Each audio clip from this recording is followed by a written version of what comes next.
On digital manufacturing and IoT, recent advances and future trends. What is your reaction? See, this particular guy sitting over here, he has designed some program which allows him to control his entire factory. From his computer. So he is on a vacation and at the same time he is able to run his office. So, how many of you would like to be like this? Okay, so that is why we are talking about digital manufacturing. Okay, so the outline of my talk would be industrial revolutions, Industry 4.0, what it is, introduction to digital manufacturing, IoT and big data, cloud computing, artificial intelligence and machine learning, and I will touch upon little upon additive manufacturing, which is my area of specialization, and of course the conclusions. So you all may be aware of about the industrial revolutions, what has happened so far. So first it started with industry 1.0 or the first industrial revolution with the advent of steam engines, the spinning wheel and water wheel, wherein a lot of manual work was replaced by use of these machines what were invented. And industry 2.0 was when electricity came into existence. Like with the electricity, mass production of items started happening. So that is what we call it as Industry Revolution 2.0. Then after that, slowly we moved into automation of production. That is called as Industry 3.0 with the advent of electronics and information technology or computers. So that is called as the third industrial revolution. And right now we are in the fourth industrial revolution, which is nothing but integration of digital and physical systems. Internet of things, like we are connecting a lot of devices and each device talks to each other. So that is Internet of Things. Again, big data analytics. See, there is so much data being generated across different fields all over. So that data has to be analyzed and a meaningful outcome has to come out of that data. And of course, robotics and 3D printing, we all know, are recent advances in manufacturing, which can revolutionize the manufacturing. So, what was the impact of all these industrial revolutions? See, with the first industrial revolution, like almost 100% replacement of the complete factory setup. All these textile mills and all, they are 100% replaced with all these engines, steam engines, or power looms and all these things. And with the second revolution, that is once electricity came into picture, like only 10 to 20% of the things needed to be replaced. So it was not bad on account of investment in terms of replacing all the established equipment. And again, third industrial revolution, when we talk about, it is nothing but dealing with automation. So 80 to 90% of the things again needed to be replaced. So again, fourth industrial revolution, only 40 to 50% of the items need to be replaced. So here again, it is integrating the cyber systems with the physical systems. So we call it as cyber physical systems. So what is Industry 4.0? This is a definition given by a German agency. It stands for the fourth industrial revolution, and it is understood as a new level of organization and control over the entire value chain of life cycle of the product. So it is geared towards increasingly individualized customer requirements. Like customer is the king in this industrial revolution. So the cycle begins right from the product development, right from the product ideation, covers the order placement, extends to development and manufacturing, and all the way to product delivery to the end customer, and concludes with recycling encompassing all the resultant services. So the basis of fourth industrial revolution is availability of all relevant information in real-time basis by connecting all instances involved in the value chain. And the ability to derive optimal value added flow at any time from data is also vital.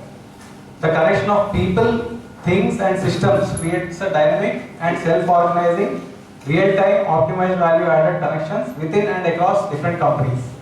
So these can be optimized according to different criteria such as cost, availability, and also consumption of resources.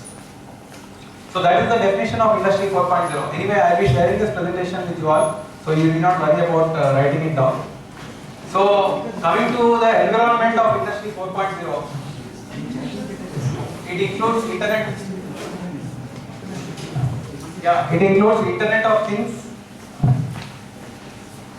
then Internet of Data, Internet of Services, and also Internet of People. So all this put together we call it as Industry 4.0. So we have smart logistics, smart grid or networking, smart mobility, that is all the vehicles will turn smart, and Industry 4.0 involves cyber physical production systems and a smart factory, and of course we'll be having smart buildings and smart homes going into the future. And of course it is again involving people, so it is Internet of Things. So what are the building blocks of Industry 4.0? So we have starting from robots, that is autonomous robots which can control their own. Again we have a lot of simulation activities involving computers, and horizontal and vertical system integration. Industrial Internet of Things, all the industrial systems, we are connecting them using internet, and they can talk to each other. I mean they can communicate with each other and take real-time decisions. That is Industrial Internet of Things. And of course, when we are connecting all these systems by way of networking, we should look at cyber security. And additive manufacturing is one latest advance in the area of manufacturing. And again, augmented reality and virtual reality, all these things, we'll be seeing many of these applications in real time. And big data analytics. There are a lot of data being generated by different machines. So all that data needs to be analyzed, and a meaningful outcome has to come out of that data. So what are the potential implications of Industry 4.0? Like once we have Industry 4.0 spread across all the industries, we'll have robot assisted production, then predictive maintenance, like we will know when a machine will come under breakdown, we can predict it in advance. And also additive manufacturing of complex components, and machines can be used as a service. Like we can have a machine at a particular place and we can just click a button and it will give us the output. And big data driven quality control, like lot of data is being generated out of all these systems, that data is analyzed and that can be used as a quality control tool. And entire production line can be simulated. We have something called as a digital twin. So all the industry systems have their own models, and all these models are represented in a computer in the form of a digital twin. So all those things can be simulated, entire production line can be simulated. And again, smart supply network. So coming to the 6 principles of Industry 4.0, it is interoperability, that is the ability of cyber physical systems.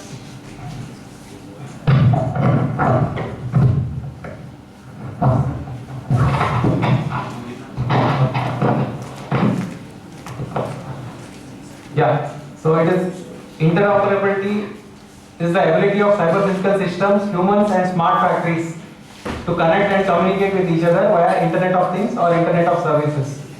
And virtualization, as I mentioned, entire virtual copy of a smart factory is created by linking sensor data from monitoring physical process with virtual plant models and simulation models. And next is decentralization, the ability of cyber physical systems with smart factories to make decision on their own. Like we need not have some human to give the machine a decision. Machine can take its own decision depending on the data that is being generated. And again, real-time capability, that is capability to collect and analyze data and provide insights immediately, that is the feedback immediately. And service orientation, offering of services of cyber physical systems, humans and smart factories via Internet of Services. So we are having all these web-based delivery systems and all, Amazon Web Services and all these things. So these come under Internet of Services. And once we have this Industry 4.0, our production systems can become modular. And we can characterize Industry 4.0 in different industries based on what is the amount of maturity that has happened while implementing these 4.0. First stage is we all tend to ignore whenever new technology comes, oh that will not work. So that is stage of ignoring. So we all tend to ignore whenever new technology comes. Arey wo nahi chalega.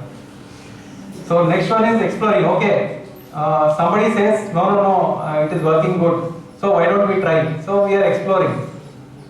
So next is standardization. Now when more people come to use all this technology, like we look at standardized products or some mature technology, that is called as standardizing. And adopting. Now, okay, adopting is a stage where without that we cannot live. So we are adopting that new technology. And adapting, like we are changing. When we are adopting a new technology, we have to change the way we work. So that is called as adapting. So all these stages under security, technology, data and leadership, it can be like we can judge whether industry 4.0 is matured or not by looking at all these attributes. And when we are at this stage, we can say that some industry has successfully implemented industry 4.0 in their systems. So this is what we should aim for. So there was a survey carried out by PricewaterhouseCoopers from Germany. See, because there were a lot of resistance or reluctance for people to implement this industry 4.0 in their supply chain. So what are the challenges? So they tried to do a survey. So first one is, whenever the economic benefits or what are the price benefits or advantages we get, if those things are not clear, no management is going to allow you to change over from the existing to a new system. So that is unclear economic benefits or excessive investment. Sometimes new technology can be there, but it will be very expensive. So some industry cannot afford that. So that is the main challenge. So 46% of the respondents were like saying this is the main challenge.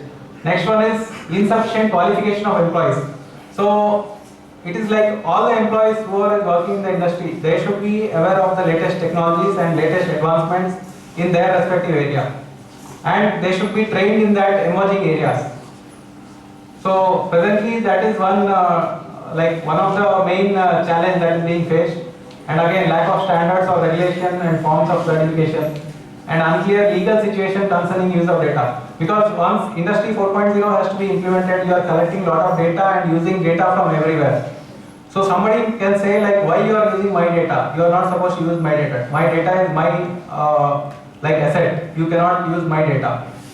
So something is not clear on that, whether you can use all the available data or you should use data only pertaining to your systems. Next is lack of prioritization of support by top management. Again, like once they know what are the benefits, like they will give you all the support. So it is important that the top management gets educated in the latest technologies. Next one is the too slow expansion of basic technologies. Like, okay, there may be some. And next one is lack of visibility in device management. See, as so many devices are connected, they can get disconnected. So that will lead to a lot of network disruption. And monitoring them also becomes very difficult. And botnets I talked about, these are nothing but a series of interconnected devices that are created to steal data and compromise networks or send spam. So botnets often contain malware that allows the attacker to access the IoT device. And again, weak passwords. So practicing good password hygiene, just like our emails, we need to have proper passwords to protect all these devices from being hacked. Again, insecure ecosystem interfaces. That is, I think this one computer science people can appreciate better. Application programming interfaces. There are software intermediaries that allow the applications to communicate with each other. And again, there can be some AI-based attacks where hackers can build AI-powered tools that can hack a particular system to carry out their attacks. So we'll move on to artificial intelligence. So coming to artificial intelligence, we all know like lot of data is being captured by many of these different, you can say like service providers. So you will be seeing often you are trying to access your email, but you will see some ad popping up suddenly talking about some washing machine, because last week you searched about some washing machine in Amazon. So that data, whatever you are entering in Amazon, that is being tracked. So they know that you are looking for a washing machine. So what will happen is when you are trying to access your email or not related to that, you are trying to do some search, immediately you see a ad for a washing machine. So such data is being captured by many of these agencies in the background. So here again we can look at this cartoon. There is some data that is being like people are trying to sell some data. So what is happening is, he's saying the good news is we are getting lot of engagement on our AI generated content. Using artificial intelligence, they have generated some content. So many people are accessing this data. But what they found is, again, so this traffic is being generated from some AI system. So it is not like AI data is not being accessed only by humans. AI data is also accessed by other AI systems. So when we talk about artificial intelligence and IoT and a functional view, first we create a lot of sensors, and again we have to communicate among the different sensors or the devices using networks. Aggregate, like we have different IoT systems coming together, and we do integration of all that. And there is a lot of data coming. We need to analyze the data, and that is subjected to augmented intelligence. And depending on this analyzed data, this device or the IoT is acting. So that is called as augmented behavior. So these are the 10 V's of big data. When we talk about big data, the size of the data is really big or large, which cannot be handled by humans. And the velocity, the speed at which the data is being generated is quite large, and variety of data. See, there are so many devices which are connected, so each device generates its own data. So there are different types of data that is being generated. Again, veracity, that is nothing but the data accuracy. See, sometimes a system can generate the data that may not be useful for anybody. So that data you don't need. So that is what we call as value or useful data. Again, validity, that is nothing but the data quality, governance or master data management on massive systems. Again, variability, it keeps changing like dynamic or evolving behavior in data source. Again, value is nothing but distributed heterogeneous data from multiple platforms. Vocabulary, the data models, semantics that describe the data structure. This I think IT people will be able to better appreciate. And the vagueness, confusion over meaning of big data and the tools used. So these are all things we need to take care of when we talk about big data. So here again we are seeing like somebody spying on this couple watching a TV. So they know like what is the different things people look or enjoy. So what she's saying is, don't worry, it's only marketers collecting our personal data so they can create more relevant advertising for us. Even the advertising, some people like some particular kinds of advertisements. So again, data we all know can be in different forms. So once this data is sorted, we have something like this data set. This is just like a pictorial representation of how data can be there. And this can be arranged in a proper fashion. And it can be presented visually to make some meaningful sense. That is what we call as something like graphs and all we plot using the available data. And all this has come from this. So when the data is like this, there is no meaning. Whereas it is like this, yes, we can make some story out of that data. So that is what big data is all about. There is a lot of different types. Sorting is done, arrangement is done, and then we can explain it visually or we can explain it in the story. So this is how big data processing happens in IoT. So here we are having all this Internet of Things. Then we have this gateway. That gateway decides like what is the data that needs to be transferred to the cloud gateway. Again, there is a data processor here. What it will do is it will try to make some meaningful sorting of the data, that is called as data lake. So all the sensor data is coming in through this processor. And this data lake, all the available data can be sorted into a meaningful data. That is what we call it as a big warehouse data. Then again, this control applications, they can give control data to the cloud, back to the cloud. So this information again comes from these models what is being generated. So using this big data, we can make use of machine learning and generate different models. This again becomes the input for these control systems to make improvement. So again, data can be made use of by data analytics. So this is how all the big data processing happens across different IoT or the data life cycle you can call it as. So coming to big data, as I mentioned, the data is quite huge. So what is being done is, all this data is being transferred, what is being generated from these either the networks or applications or security or data storage or business intelligence or market analytics. So all this data is being transferred from internet to cloud.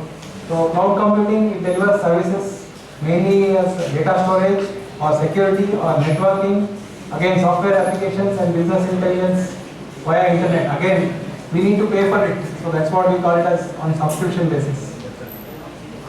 So this is very interesting. So what is cloud computing? Now somebody defines it as it is the answer to everything in future. So this guy was writing an exam, his dad told cloud is the answer to everything. So in his test paper he has written whatever be the question is written cloud, cloud, cloud. So okay, although it appears a joke, but cloud computing is the future. So we have different deployment models or service models in cloud. So a cloud can be a public, that is the server can be public, it can be private, it can be both or combination, it can be community. Like different companies can come together and have their own cloud community. And again we have different cloud service models, that is called as software as a service, we call it as SaaS, platform as a service, we call it as PaaS, and infrastructure as a service, we call it as IaaS. So when we talk about AI powered IoT, like it becomes highly transformative. That is being used by many of the reinventors. So 19% of the reinventors, they try to, something has already been invented, but using that invention they try to invent a bigger thing which makes more impact. So that is what we call them as reinventors. So they make use of high level of IoT adoption and transformative vision. So they think out of the box to make intelligent IoTs. So again, artificial intelligence and machine learning. So what is happening here is AI is nothing but, we all know about Amazon Alexa. Like we have it in our mobiles or as a device at our home. So we can talk to it and it behaves as if it is our friend. So what all we ask for, it is ready to give out the information. So it is nothing but a trained final output machine which mimics like a human brain. So you will think if somebody is outside there, he is listening to your conversation, he will think two people are talking to each other. So it's like, it is mimicking a human brain. Then again, what is machine learning? It is nothing but a subset of this artificial intelligence. So it is a technique mainly to achieve this artificial intelligence. Like spam detections. Our mail also can detect a spam mail.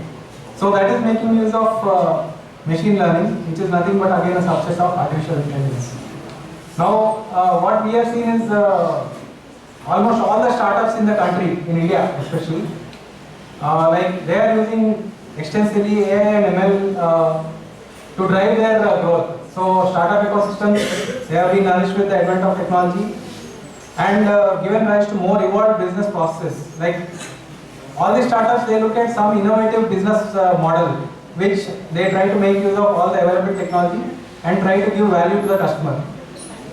So something like logistics, accounts, marketing, and peak performance and HR, all have been supported by AI. And again, with the rising technologies like artificial intelligence, IoT, and machine learning, it is really interesting to watch the changing face of Indian SMEs and startups. Like we can see, like they are on par with many of these companies abroad, making use of all this data. So now, I think yesterday FIFA World Cup has started. So already it is being told like all the teams' way or pattern of play is being monitored, and machine learning has already been implemented, and they have captured the way how Brazil plays or how Argentina plays. So here just you can see this coach saying, remember the other team is using machine learning on your game to predict your play. So kick the ball with your other foot. So again, as I mentioned, this is making great strides. It looks at large and good data sets, and there is high computation power involved for machine learning and progress in algorithms. Like there are different types of algorithms that are being generated to analyze the data and make meaningful outcome of it. And many interesting applications are also there, mainly commercial or scientific. And it links with artificial intelligence. Like although AI is not equal to machine learning, but there is a definite link between the both. So machine learning can be like classified into different things. Supervised learning, wherein we make use of mathematical regression models or classification. Again, unsupervised learning, that is we can cluster a group according to the distance or time. Then association, what we can do is among the data, we can find that if X is there, Y accompanies that data point always. So that is what we call it as association. Or link, there will be sometimes a relation like X equal to 3Y. So that kind of data is being linked. Because what is happening is, when there is huge amount of data, you need to have a smaller memory storage. You need to classify that data into shorter forms of it.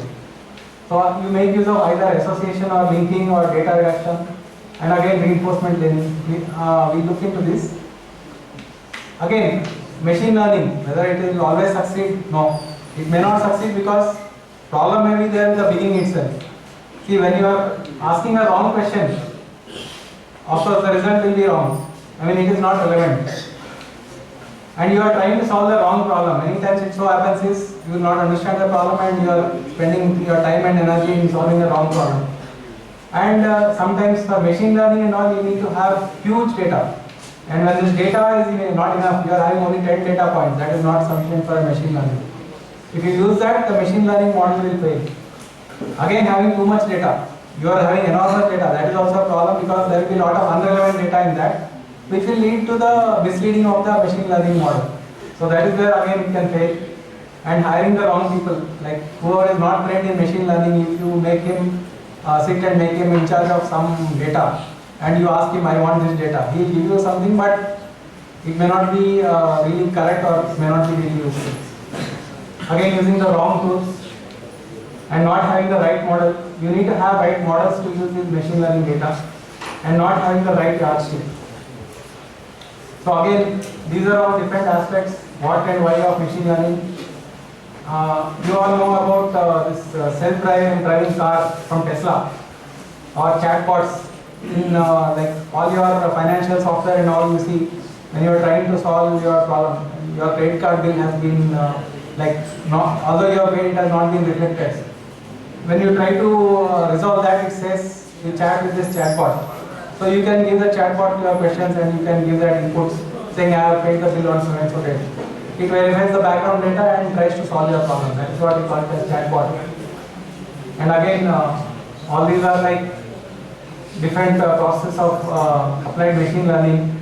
Again, we talked about data modeling, model validation, model evaluation, deployment.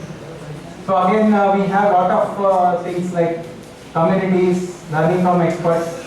So we have to practice all these concepts when we really look about involving machine learning in our applications. Again, theory, you have all these things, like you should be strong at mathematics or machine learning. And again, there are different packages available for this. You can learn all these tools. I think many of you will be knowing about this Sophia. It's a robot. It just talks like a human. It's like the first AI-based humanoid developed by a Hong Kong-based company. And if somebody of you is interested to see what is this, here is a link. And see, when it came to India, it introduced herself and spoke to the students appearing for exams. So students were asking I am preparing for this exam. What are the things I need to take care? So it is talking as if it's a human. So there is a lot of artificial intelligence data that is fed into this humanoid. So it makes use of analytical thought process and technical skills to design and maintain repair technology and software programs. Of course, educational qualifications. So you should have foundation based on maths, technology, logic, engineering, and you should have a cognizant science skills. So this is how big data, artificial intelligence and machine learning based robotics is being employed. So here you can see a drone delivering a pizza.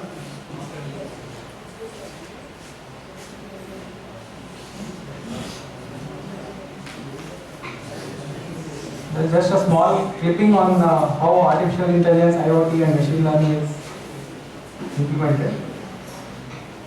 So they call it as a smart factory. Volume, sir.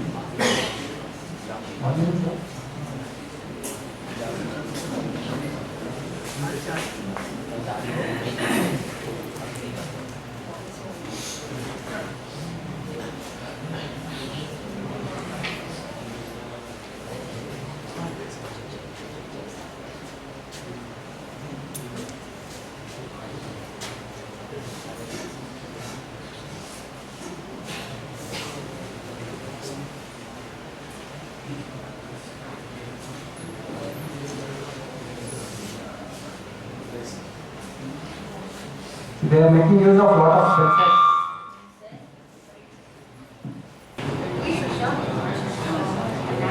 We're backing up.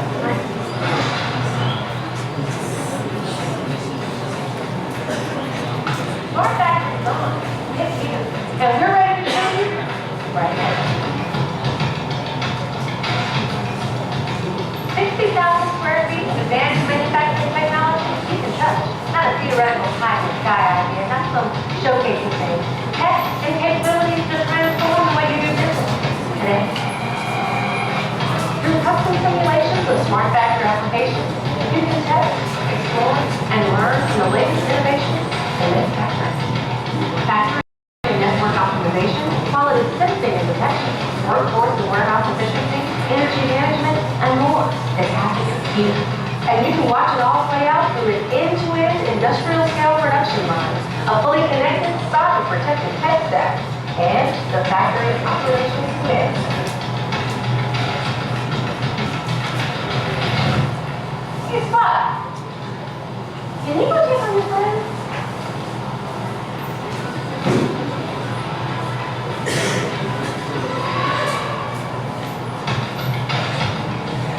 Why do you do it? So you can tap into the collective know-how of our ecosystem and workshop the art of the possible, walking away with a roadmap tailored to your company's digital transformation goals to help you drive performance improvements in velocity, cost, quality, and safety across your entire digital supply network. To make a difference for the next generation by making STEM education more accessible to young people. And to help the world at large by powering all of this with net zero emissions using sustainable and renewable technologies like solar panels and wind turbine trees. The best part? This is just the beginning.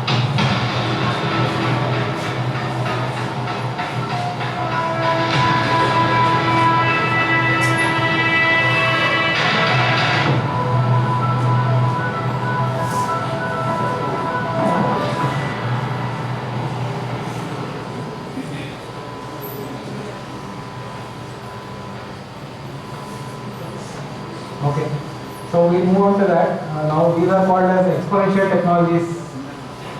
So you can see here 3D printing, artificial intelligence, robotics and drones. Okay, so what happens is, you know, like the computers are becoming more and more advanced. Moore's law, what it says is the power of chips and bandwidth and computers doubles approximately every 18 months. So that's why you see like the computers over a period have become more and more advanced.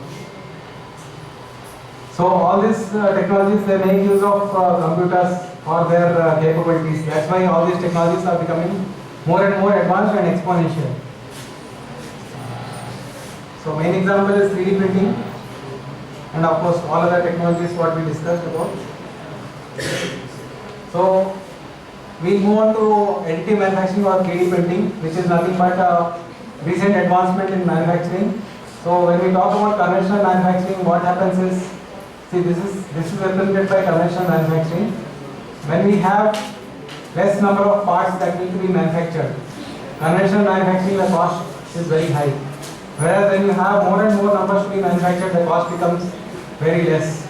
So when you try to do the same thing through 3D printing, the cost of printing less number of units is much lower, and it becomes almost the same when there is a particular number, and this again increases when you are going into mass production.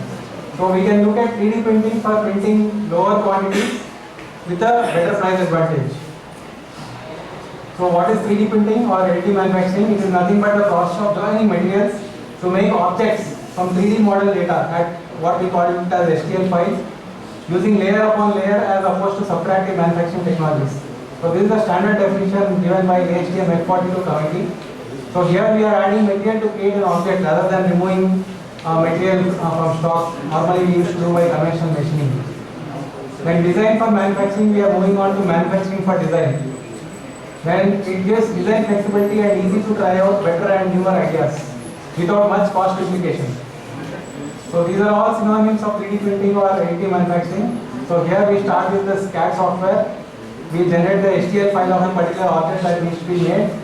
This we feed into the CAM software and it generates the toolpath for the slicing. This is given as input to the 3D printer with the material as input and this command file as the input. It prints the part and this part can be subjected to post processing and quality control to realize the final component. So of course, this is again the same thing when we talk about design advantage. When we are having very complex design, additive manufacturing scores over conventional or traditional manufacturing process. So complexity we can call it as free when we talk about additive manufacturing. So the unique part, this slide is showing the unique part cost versus part complexity. So that is where additive manufacturing scores. So it can result in lighter weight systems, less material usage, or improved mechanical properties and more durable systems. So these are all the capabilities. We can make parts that are impossible or difficult to manufacture through conventional manufacturing. And again, parts with intricate internal structures or features or complex shapes can be made easily through additive manufacturing. Because here we are talking about only one by one slice at a time. And single AM part, it can replace an entire multi-part assembly. What we can do is we can integrate many parts and treat it as a single component. Again, we can look at producing novel materials with unique mechanical properties. I will be coming into that again. And we can also look at additive manufacturing as a repair or new functionality addition feature which is capable in additive manufacturing. So this is a broad classification of additive manufacturing process, either liquid based or solid based or powder based. These are the input materials. So they can be molten or polymerized or they can be bonded, or again powder based, they can be melted or binded. And again, when we talk about metals, these are the specific things: powder bed fusion and directed energy equation. Of course, these are the different techniques available for thermoplastics, polymers, and metals. These are the main technologies. So, how does the product cycle in additive manufacturing look like? First, we have the 3D modeling of the part. So, we have the CAD or the 2D drawing. From that, we generate the 3D model using some CAD software. And then this data is prepared to make it amenable for building in a 3D printer. And we do the manufacturing on the additive manufacturing machine, which I showed in the previous schematic. And this part, what is made, it needs some post-processing such as heat treatment or machining or short blasting. Such operations, we call it as post-processing operations.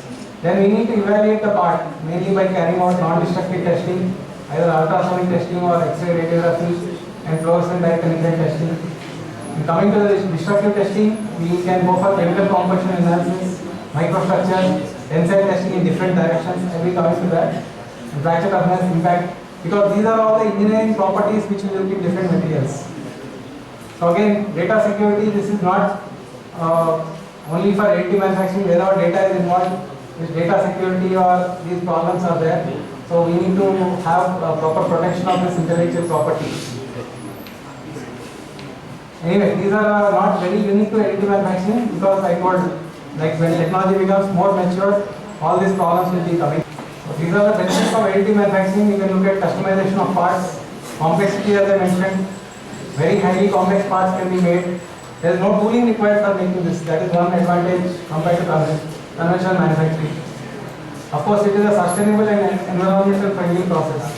So what are the different materials that can be 3D printed? Anything we talk about, either plastics or polymers, metals, ceramics, paper, biomaterials, food, anything can be 3D printed, like what all are shown here. I think already you would have had classes on additive manufacturing. So coming to metal additive manufacturing process, these are the different processes available. We have a powder bed fusion process. I have some videos on this. When you look at that, you will have a clear understanding. So here again, electron beam can be a heating source or a laser can be a heating source. Again, we have directed energy equation where powder and wire can be the feedstock, and for energy we have either laser or electron beam or a plasma as heating source. So this is what a laser powder bed fusion process schematic looks like. So here you are having this part that is being built. So here we have a recoater blade which spreads a layer of powder on this, and then the laser comes and melts it wherever it is needed as per that sliced data. And once it melts, again this process repeats. So I have a video here. Once you see that, you will understand very clearly.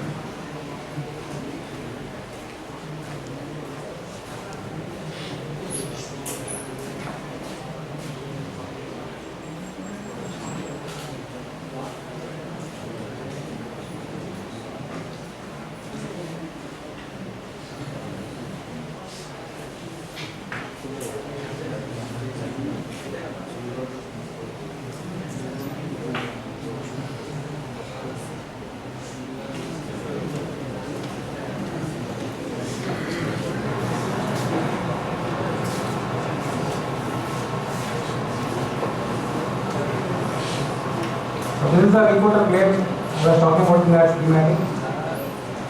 See what it does is spreads one layer of powder as shown here.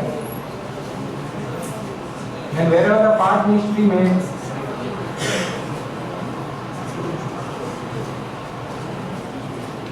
the laser comes and melts wherever the part needs to be made. So this is how the top section looks like. That is what we call it as selective laser melting or laser powder bed fusion.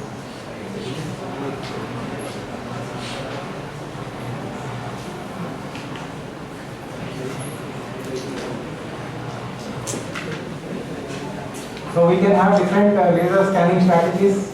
Here you see the laser power is coming and scanning in this direction. So the width of that material that is being scanned, we call it as Hall spacing.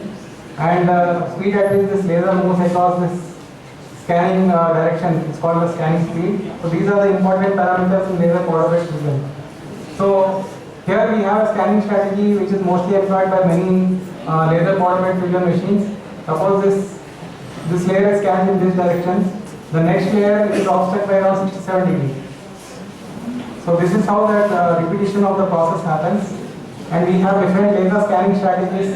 Either you can have a linear scanning, or you can have a bidirectional scanning, or you can have an island scanning in different directions like this, or you can have spot scanning in along a direction and bilinear inside.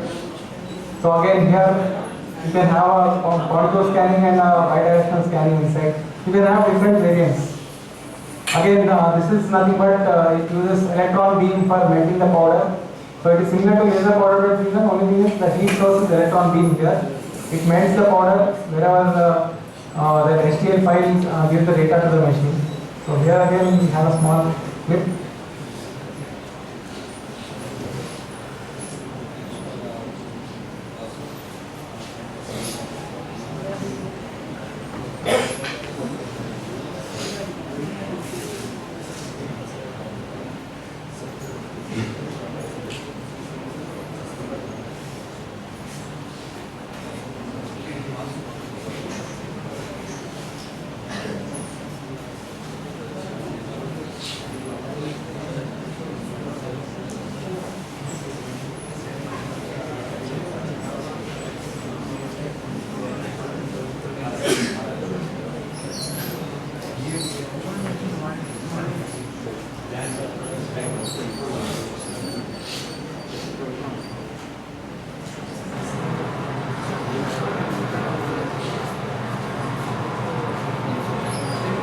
So this we call it as electron beam melting process.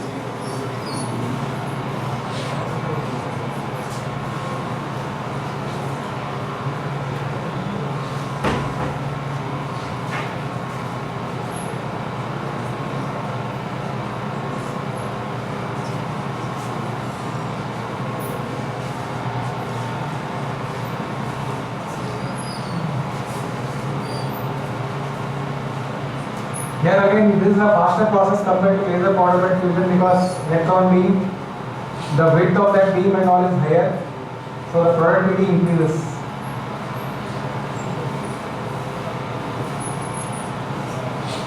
So these are the different components that are being built layer by layer.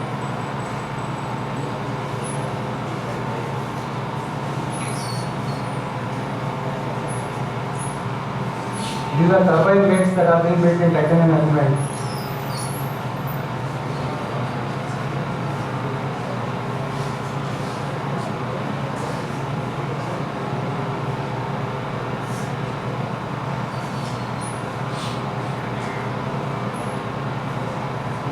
So once the part is made, it is removed by taking out all the powder.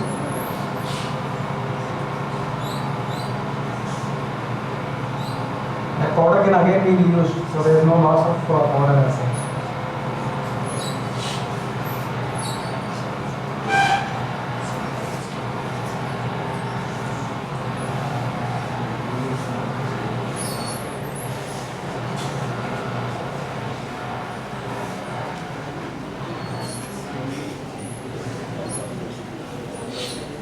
Next we have directed energy deposition, which again can be used for making the part as such, or multi-materials, different materials can be printed to make a single component, And part modification. Suppose you want to add any particular feature onto a part, this particular process can be used.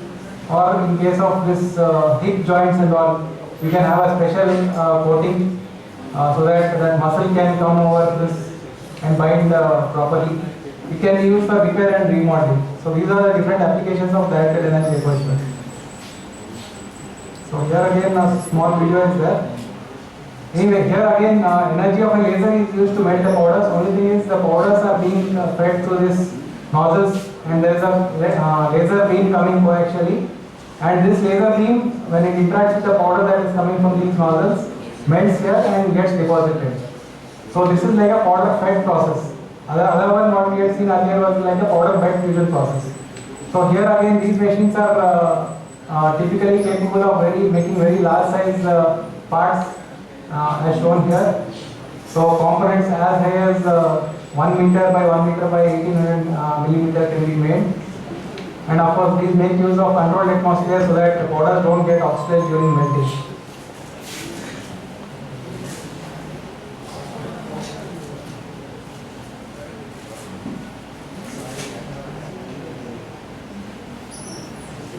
So this is where these powders are fed through these nozzles as I mentioned. And the laser beam comes and melts this powder at this interface and gets deposited onto the substrate where we need to deposit.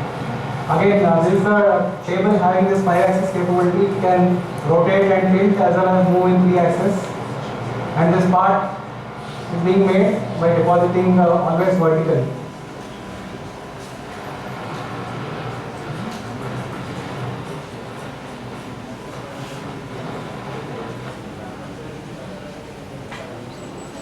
Yeah, and also typically we can look at very large size components or functionally integrated materials, multi-material components, or components that require 5-axis features. Normally we can make it only through conventional CNC machining. And this again is electron beam additive manufacturing process. Here again we make use of wire as input material and electron beam as the heat source. Electron beam gun generates the electron beam and melts this wire that is being fed. So this is the heating source. And it is a very lucrative technology for very large size components and axisymmetric parts, and mainly it is done in vacuum. So we can make use of this to print components in titanium and refractory alloys, which normally we cannot print in other atmospheres like oxidizing atmosphere or in argon. Here again there is a small.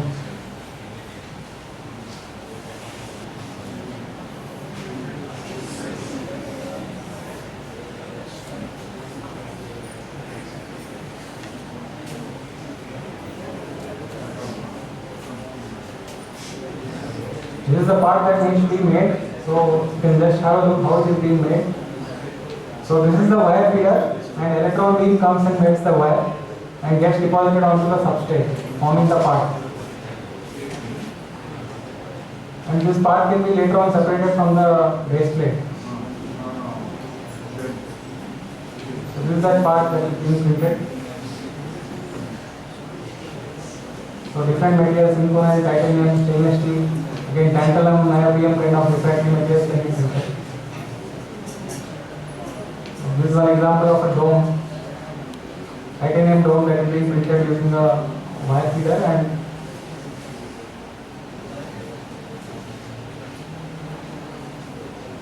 these domes can be used to make those kinds of gas bottles or propellant tanks for the dome.